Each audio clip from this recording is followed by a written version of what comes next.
بسم اللہ الرحمن الرحیم۔ السلام علیکم۔ علامہ اقبال رحمۃ اللہ علیہ سے کسی نے پوچھا کہ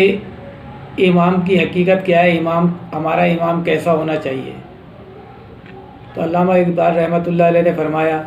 کہ تو نے پوچھی ہے امامت کی حقیقت مجھ سے، تو نے پوچھی ہے امامت کی حقیقت مجھ سے، حق تجھے میری طرح صاحب اسرار کرے، ہے وہی تیرے زمانے کا امام و برحق، ہے وہی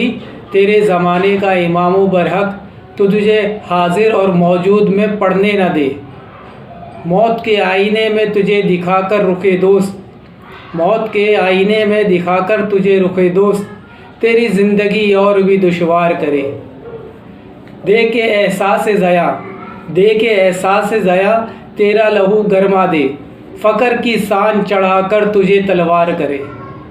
تو میرے بھائیوں، امام کیسا ہونا چاہیے کہ علامہ اقبال رحمۃ اللہ علیہ فرما رہے ہیں کہ تو نے پوچھی ہے اگر امامت کی حقیقت مجھ سے، تو جس طرح اللہ نے مجھے سمجھا دیا اللہ تجھے بھی سمجھا دے کہ ایسا امام ہونا چاہیے جو حاضر اور موجود میں پڑھنے ہی نہ دے، یعنی کہ دنیا میں پڑھنے ہی نہ دے، دنیا کی چیزوں میں لگے نہیں، یعنی کہ دنیا کی چیزوں میں لگنے ہی نہیں دے، اتنی آخرت سنائے، اتنی آخرت سنائے کہ دنیا کی چیزوں میں لگنے ہی نہیں دے، کسی سے کچھ نہیں ہوتا، یہ دنیا کی چیز، یہ دنیا دھوکہ ہے، یہ خواب گاہ ہے، اس میں پڑھنے نہ دے، اور موت کے آئینے میں دکھا کر تجھے رخ دوست، یعنی کہ موت، اللہ یعنی کہ موت کو اتنا سنائے، اتنا سنائے، موت کی فکر اتنی کرے کہ اللہ سے ملنے کا شوق پیدا ہو جائے، اللہ سے ملنے کا شوق پیدا ہو جائے۔ جیسے موت کے وقت سیدنا بلال رضی اللہ تعالیٰ عنہ، موت کا وقت ہے اور وہ خوش ہو رہے ہیں، کیا فرما رہے ہیں کہ آہا اب ہم وہاں جائیں گے، آپ صلی اللہ علیہ وسلم سے ملیں گے، اپنے ساتھیوں سے ملیں گے، خوش ہو رہے ہیں، اور ان کی بیوی رو رہی ہیں، کیا کہ ان کو پتہ تھا، ان کو یقین تھا کہ اب موت آ گئی، یعنی کہ اللہ سے ملنے کا ٹائم آ گیا، اپنے ساتھیوں سے ملنے کا ٹائم آ گیا، تو موت سے خوش ہوتے تھے وہ، اور کیا کہ فرمایا کہ یعنی کہ اس امت کا کتنا بڑا نقصان ہوا ہے، اس امت کا اتنا بڑا نقصان ہوا ہے، یہ کہہ کر، یہ بتا کر، یعنی کہ لہو گرما دے، کیا مطلب کہ اس امت کا اتنا بڑا نقصان ہے، یہ امت کس کام کے لیے آئی تھی اور آج کس کام میں لگ گئی، یہ امت کس کام کے لیے آئی تھی؟ جب تک یہ امت اپنے مقصد پہ تھی، جب تک لوگوں کو دعوت دے رہی تھی، دین کی طرف بلا رہی تھی، تو دو فائدے ہو رہے تھے، وہ کیا کہ یعنی کہ کافر لوگ اسلام پہ آ رہے تھے، یعنی کہ کافر لوگ اسلام قبول کر رہے تھے، اور خود بھی دین پہ چلنا آسان ہو گیا تھا۔ آج یہ امت نے اس مقصد کو چھوڑ دیا، اس کام کو چھوڑ دیا، تو کیا ہو گیا؟ دو بڑے نقصان ہوئے، ایک تو کافر اسلام میں آنا بند ہو گئے، اور دوسرا اپنے اندر سے دین نکل گیا، یعنی کہ اس امت کا کتنا بڑا نقصان ہوا ہے، یہ بتا دے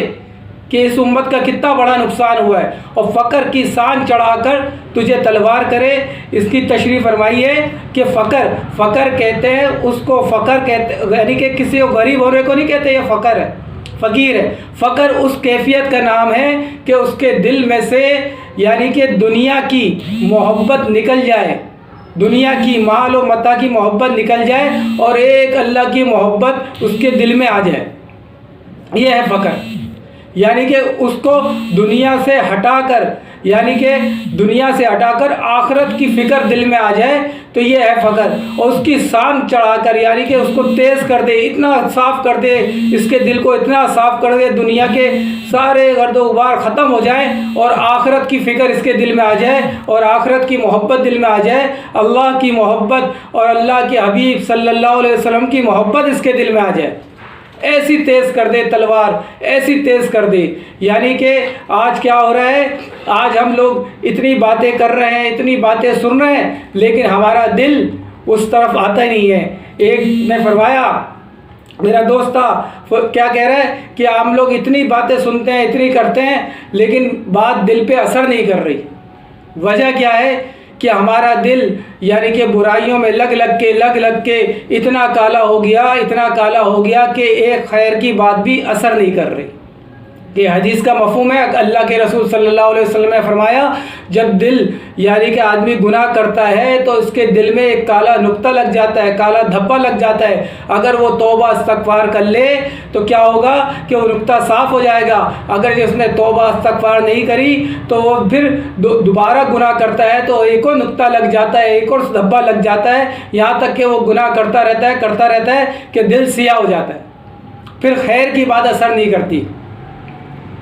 تو میرے بھائیوں کہ اللہ کے حکم کو ماننا, اللہ رسول کی بات کو سننا, ایمان کو بنانا, یہ ہمارا کام ہے اور اس امت کا مقصد ہے لوگوں کو اللہ کی طرف بلانا. اللہ پاک مجھے بھی اس کی